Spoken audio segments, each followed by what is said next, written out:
Hello, everyone. Thank you for joining us. My name is Freddie Hernandez. You may know me as Tavarish.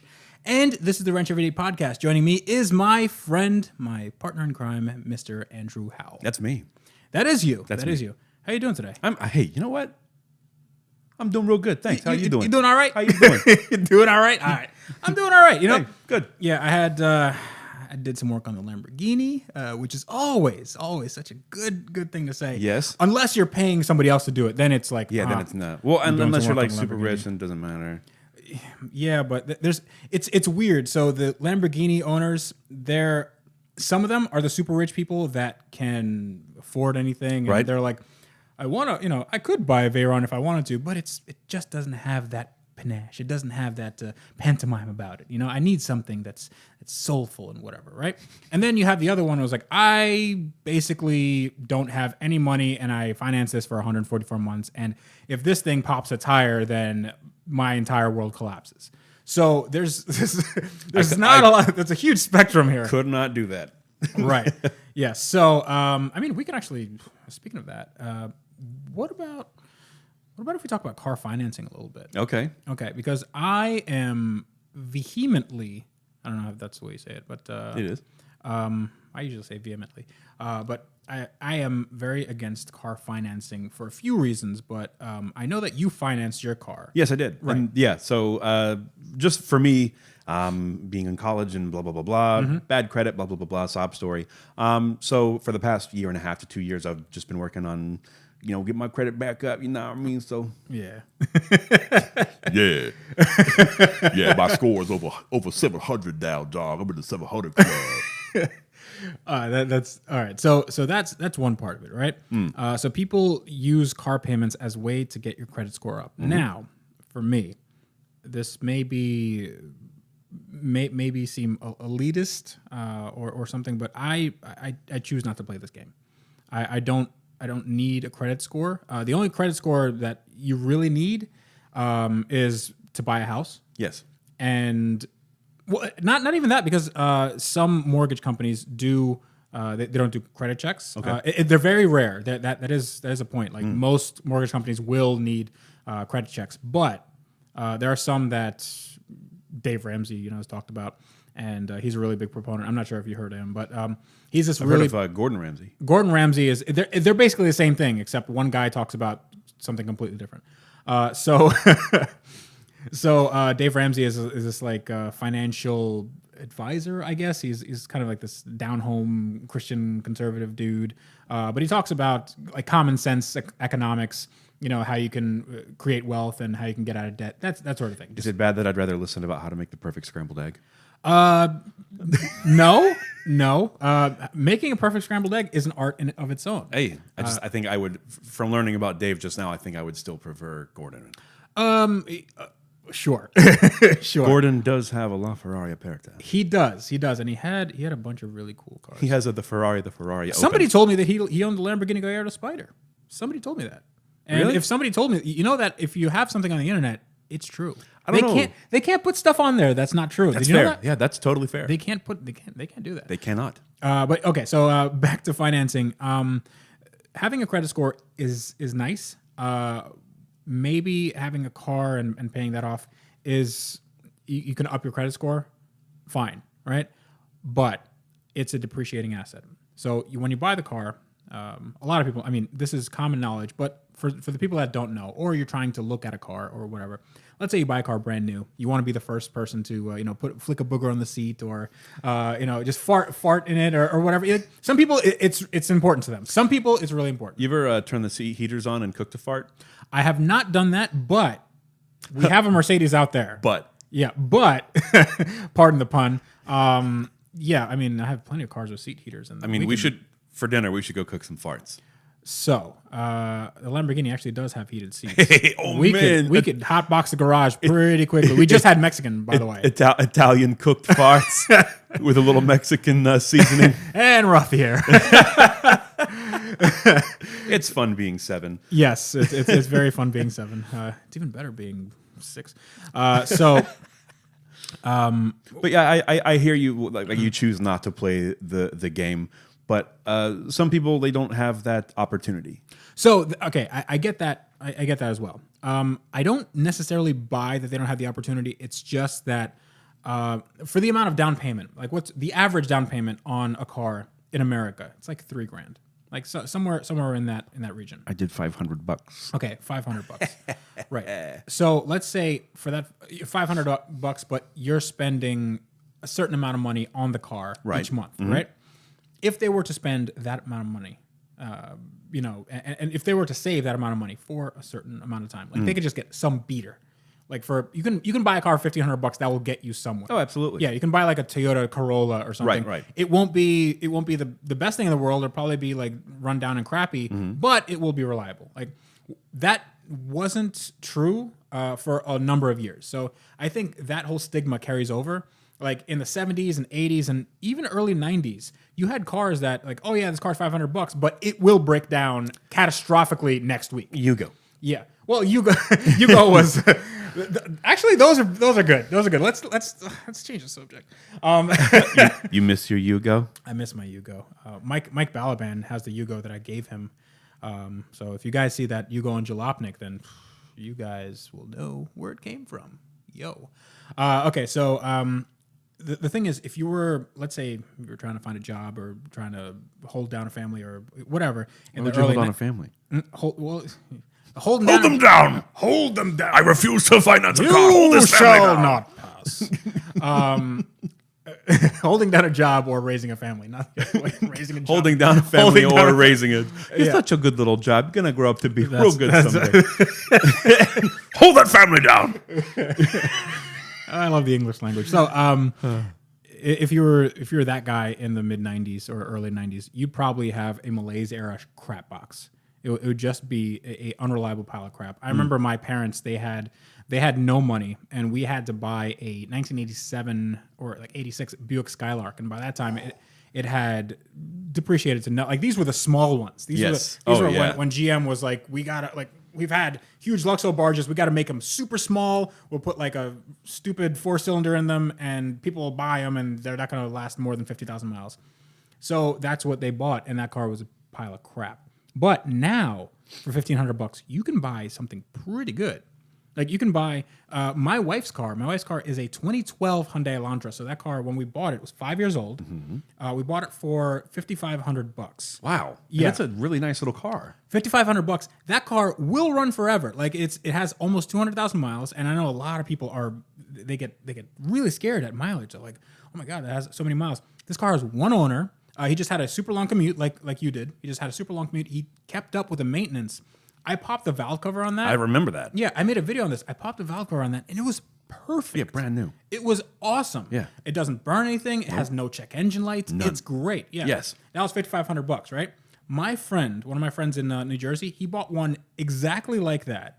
It was a little bit worse for wear and cosmetically, like had some dents on the front bumper or whatever. He bought it for $3,000, and it had less miles than my wife's did. Those the come exact in same stick car too, right? I think they came in stick, yeah. But I mean, that automatic is actually really good. It shifts crisply. I'm not gonna say it's the most fun car to drive in the world, but it's not bad. And it fits 5 adults pretty comfortably. I was really surprised at the rear legroom of any Hyundai right now. Yeah, it's insane. So people could buy those cars, and let's say if you have $1,500 or $2,000 or something like that to spend, you can buy a decent car. You can buy a Toyota Corolla from like, I don't know, 2002 or something like that. You can buy a Camry. My sister bought an 04 Camry for like $2,900. Dang.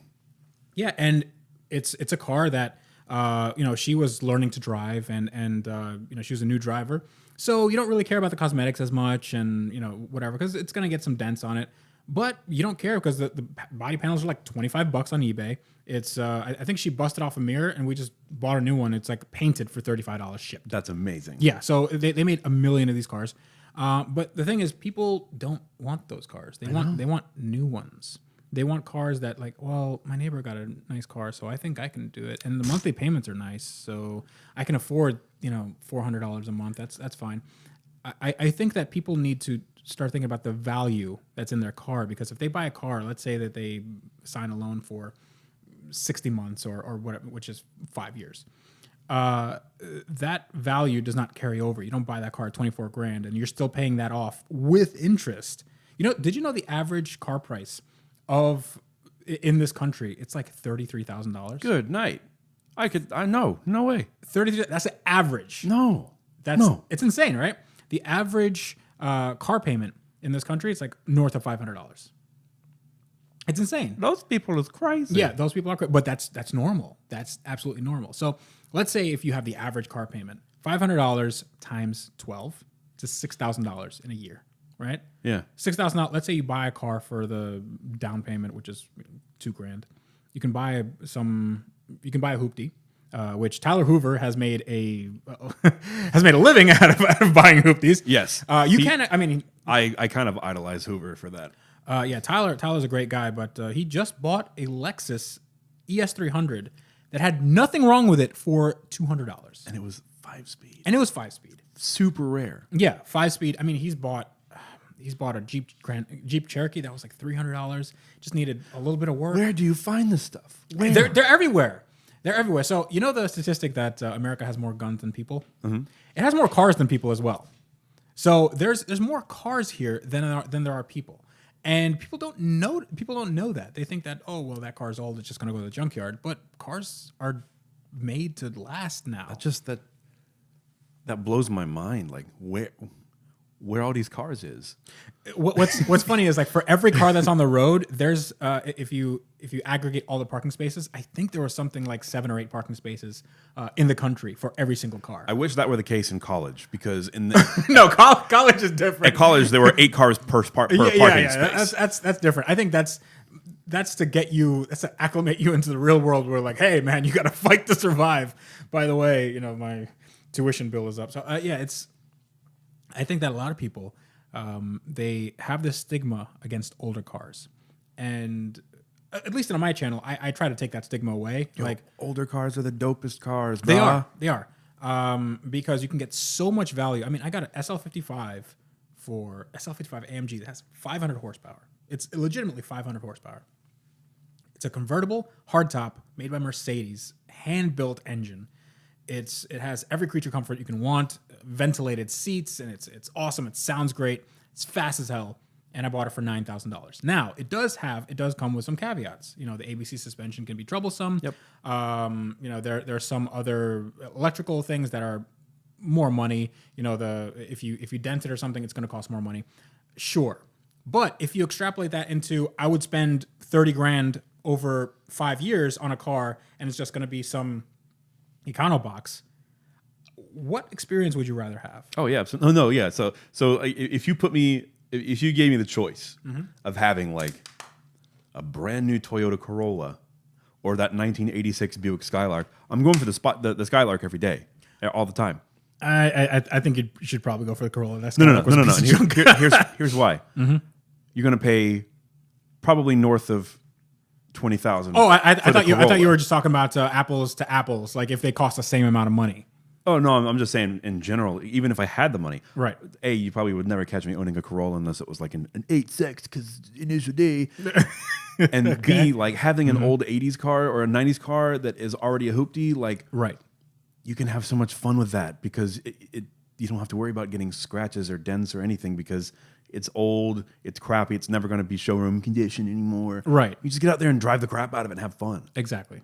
Yeah, I think that's people have lost sight of that. Now, there is a caveat. I'm not saying you go and get 80s cars because 80s cars had worse fit and finish. They had worse safety. Safety is a real concern for people. Safety. We die like men. Right. Yeah, I get that. The issue that I don't think that's a big issue because, again, I'm concerned with safety for my wife. When we came here, she was a relatively new driver. She's never had a car before, and I wanted to get her into something. Florida drivers, not the best. So I wanted to make sure that she was safe and had something with a good crash test rating, had a bunch of airbags. The Elantra has 5-star crash test rating. It's awesome. It excelled in everything. Just do a little research. You can get a decent car for not a lot of money. Yeah. And when we went to the dealership, they were asking $7,000 for that car, and we got it down to $5,500 because I was like, listen, this car has 165,000 miles on it. You're not going to sell it to anybody else. Like nobody else is going to come knocking on your door for this car. And then we got it. And I was like, this is really clean. Yeah. This is a really nice car. And my wife just washed it. It looks like new. Yeah. I see it all the time. It's fantastic. It's Yeah. a good looking car. Yeah, it's fine, and it's just 5 years old. It's basically off a lease return. That's exactly what it is. Somebody had it for their financing term for 5 years, and then that's it. And then they sold it for $5,000. I mean, the ST, I mean, it was a little more than $5,000. It was like out the door like 16.5. Right. But it's a 14. I got it in 17, so it was like 3 years old. And when it was new, it still has the Maroni, the window sticker, in the glove box. $31,000. Yeah, exactly. What? Yeah. I would not have paid $31,000 for that car brand new. No. No, I mean, no. it's fun. It's good. I enjoy it. But like the interior is like all plasticky. It's just not a $31,000 car in my book. It's not a 30. It's fun. It's not $30,000 fun. No, not at all. No. I am going to take my dog outside because she's making a little bit of noise. For those of you who want to see my dog. Want to say something? Aw. Okay, so Andrew, you can regale our listeners with something. I will be right back in a second. Why don't you tell them a story from your childhood? A story from my childhood. Yes. It won't be from my childhood, but it'll be from like high school. So okay, this is happening. This is a real thing. We're gonna do this. All right. So I was in the mall. I was looking at phone cases. This is the early 2000s. Looking at phone cases, trying to find something for my dad. And you know how sometimes when you go to talk, the words between your brain and your face get kind of like mushed up and mixed up a little bit. Well, I was not finding anything at this kiosk that I wanted, so I turned to the lady that was attending the kiosk, and in my mind, I had 3 words. I was going to say 3 words, and I was going to turn around and walk away. Easy peasy, lemon squeezy. Well, somewhere between my brain and my face, these words get kind of mashed up a little bit and crushed. So instead of turning to this lady and saying, "Have a good one," like a normal person, and walking away, this is verbatim. I will never forget this noise for the rest of my life. The noise that came out of your face. I turn to this lady and I go, and I just turn around and I walk away. And she was probably thinking, that poor boy. And there's my story. The dog has left the room, and we can continue the podcast. Okay. Yeah. It also happened once when I was opening the door for a couple of ladies coming into Starbucks, and they were almost at the point where it was awkward to me for me to like stand there and hold the door, but I was like, I'm gonna be a Southern gentleman here. Right. So I stood there and held the door, and like I was like, don't be awkward. And I'm trying not to stare and just kind of like hold the door. And they come up and they're like, thanks. And I'm like, you where? And I just let go of the door and I walked away. It's like you're walking down the street, somebody asks you for the time, and you panic. Hey, what time is it? Yeah, it is. Okay. Thursday. Hey, have a nice dinner. You too. Yeah, I hate that. All right. Hey, what's up? Good. Yeah. You want fries with that? Hello. I remember I had something exactly like that. I was on a plane, and they asked me, do I want Coke or Sprite? But I didn't hear the second one. And she said, do I want Coke? And I was like, yes.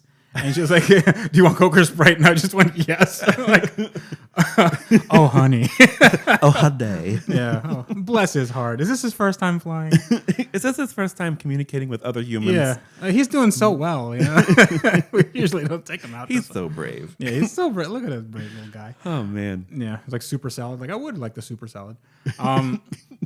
Yeah. So as far as financing is concerned, I have taken a hard stand against financing. Now, a lot of people say that financing, leasing, all that stuff is perfectly fine.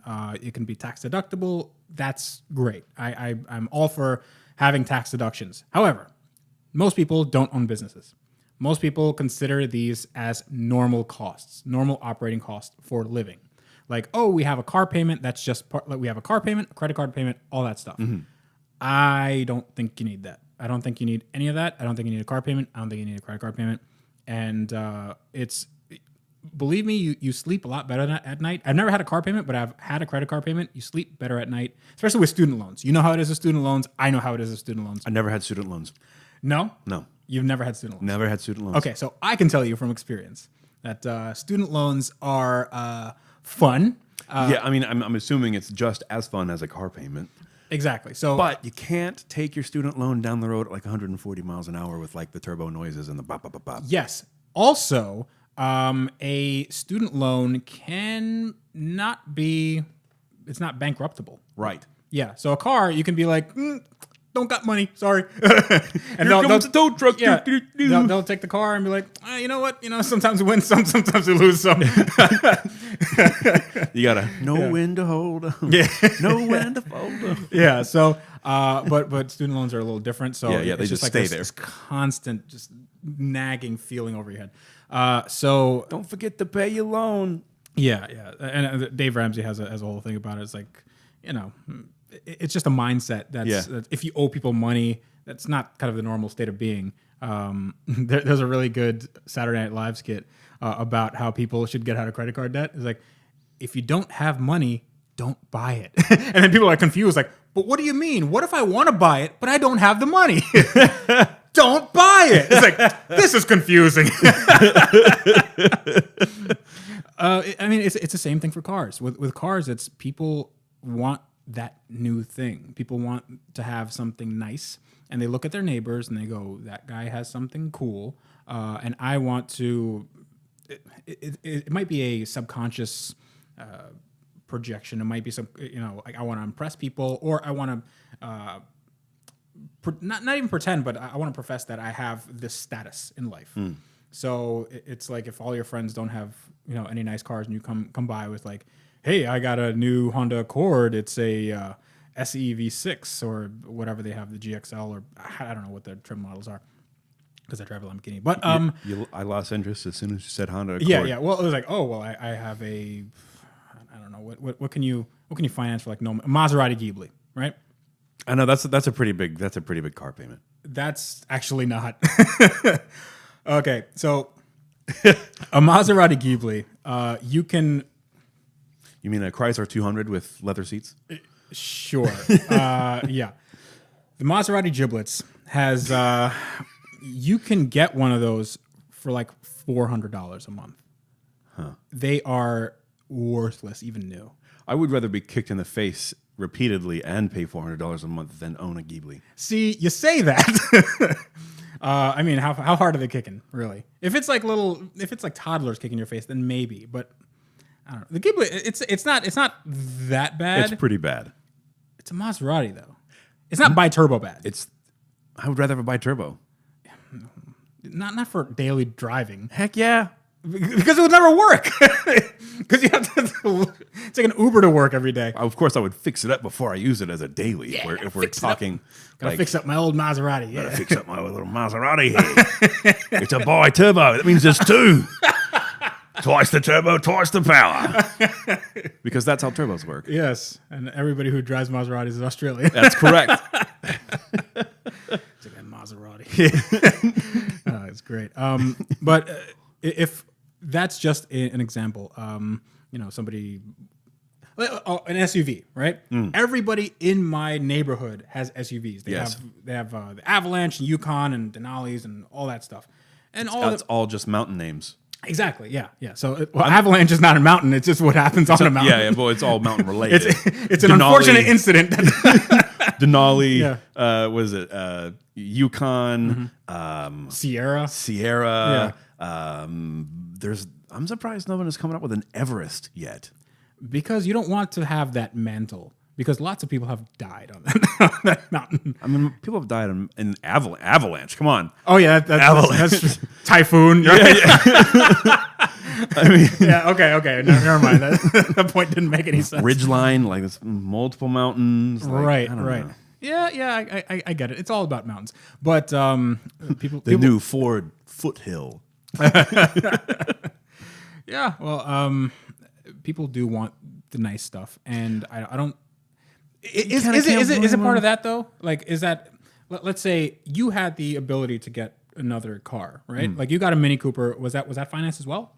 No. So you bought that outright. Correct. Okay. So why did you buy that outright versus getting a car payment?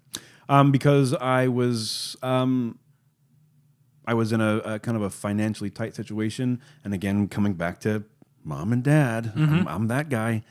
They helped me out. Okay. I have since paid basically all of it back. There's still a little bit, but I've paid it back to them as if I were to have a car payment to a bank. Right. Okay, but that's fine because it's likely interest free, right?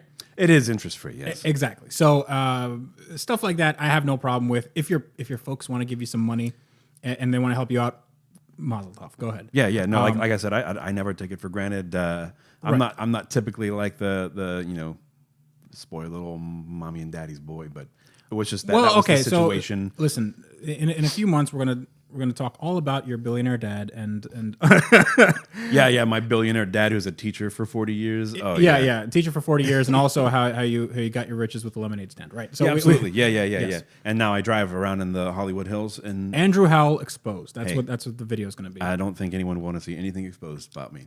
Okay, well, jury's out on that. So I think that people need to get in the mindset of what value is in cars. So cars have an inherent value. If let's say you buy a car brand new, right? And you finance it or whatever, and you keep it afterwards, like you just keep it until the wheels fall off. Right. Then that value is pretty much like you'll get a good value for that. Absolutely. It doesn't really matter what the car costs because you're going to be using it all the time, and there's a usage cost. The problem is most people that finance cars or lease cars, well, I mean, especially the people that lease cars, because lease cars you have to return them. People that finance cars, they return those cars, they trade them in for something new because they think a car payment is just modus operandi. They think it's just something that is to be done. Right. So I think that if people understand that there's an inherent value, let's say you buy a car for 30 grand, and 5 years after you get done paying it, 5 years later, then that car is worth what, 8-10 grand maybe? Yeah, maybe. Yeah, but that's the value of that car. And then that carries into another car that you then have to do that same thing. And you have you gotten that much out of the car? Like, have you gotten $20,000 worth out of the car plus whatever car pay, like plus the interest and all that stuff? But really, how do you quantify that? You quantify it because what you can get on the used market, like what you can get on the used market for that money. Let's say if you took $20,000 and you just bought a car for that you'll use for the next 5 years. Right. What kind of value can you get? Like, can you get something that does the same or better? It's just used. It'll have different costs. It might have, So a few more repair costs associated. A few more repair costs. But again, if you do your research, repair costs aren't the boogeyman that they once were. Especially if you wrench on your own car every day. Exactly. Especially if you listen to us and you wrench on your own car. And you can buy tools at Harbor Freight and save some money. But if you wrench on your own car, that's great.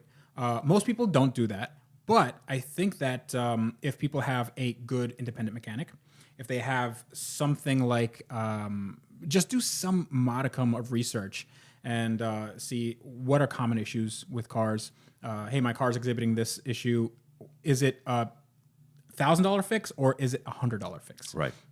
Some things you can fix yourself. That's fine. And cars have generally got a lot more reliable over the years. So unless you're buying a Maserati. Unless you're buying a Maserati, but then again, I don't think anybody has bought a Maserati. I think they're all leases, and when they return them, like the housing market, they're all returning them at once. Holy crap! Dealers calling.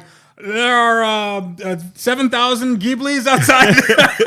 we got a gaggle of Ghiblis. We got a lot of Avantes. We just got a lot of Maserati over here. We got a plethora of Portes. Quite a few Quattro Portes. Gaggle of Ghiblis. Oh God. Yeah. So I think that if the point that I'm making, I'm just going circling around, and I'm probably rambling, and people are getting a little angry. It's fine. I'm here to make fart jokes. Great. So we need to. Yeah, there we go. Back to you. Yeah, it's just the cars that I buy. They're Super dope. Sorry, didn't mean to interrupt you. they are super dope. No, I try to buy the ones that people generally think are unreliable. Right. Generally think that are very hard to work on, and I try to demystify some of that. Sometimes they're right. Sometimes it is hard to work on. Sometimes it is hard to find parts. Sometimes things are expensive. Most of the time, though, it ain't that hard. Unless it's a Lamborghini. Lamborghini actually not really as hard as I thought. No, I'm saying price. Oh yeah, price. So price. price is. I think Lamborghinis. If you want a good one, if you want one that's not mine, then I'm not even saying buying the car. I'm just saying parts. right. But Repairing costs. How often? Yeah. That's a different level though. That's a level that a lot of people don't even would never even consider. And when you have an exotic car like that, or Ferrari, or something else, you're gonna be used to that. You know, if something breaks, it'd be like, oh, there goes another $1,000 or another $2,000. But that's sort of part of the ownership experience. I understand that, but that's not the case for something like a Toyota Corolla.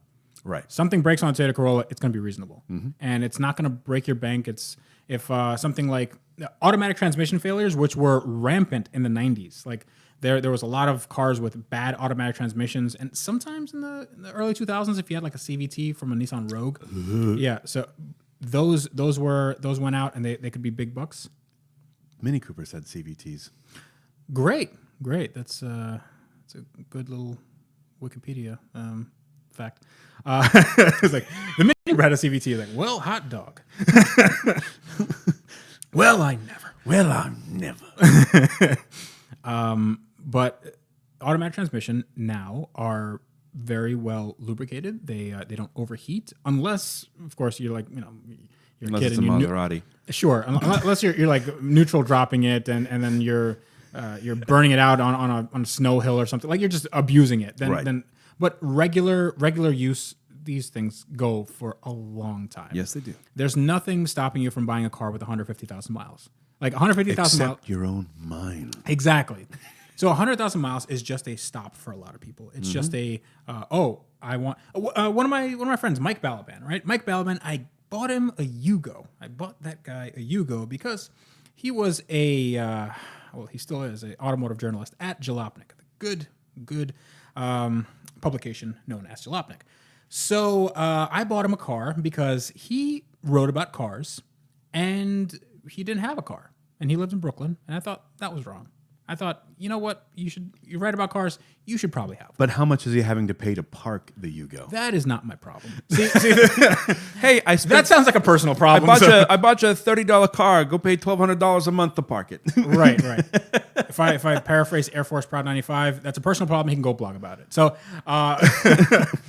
and I bought him a Yugo. It's a 1991 Yugo GV Plus, which had the 1.3 liter fuel injected 65 horsepower engine. That was the good one. Yo, And a 5-speed manual he is transmission. tearing up the streets of Brooklyn right now, Dude, that car is mint. That car is, well, when I say mint, it's like barely running. But okay, good. Yeah, so it's like it's mint by Haggard Garage roadkill standards, right? So it's like it's a little like 2 steps above certain death, right? I mean, to be fair, those are 2 of my favorite YouTube channels. Judge me if you want. I love Motor Trend, I love Roadkill, and I love Haggard Garage. Awesome.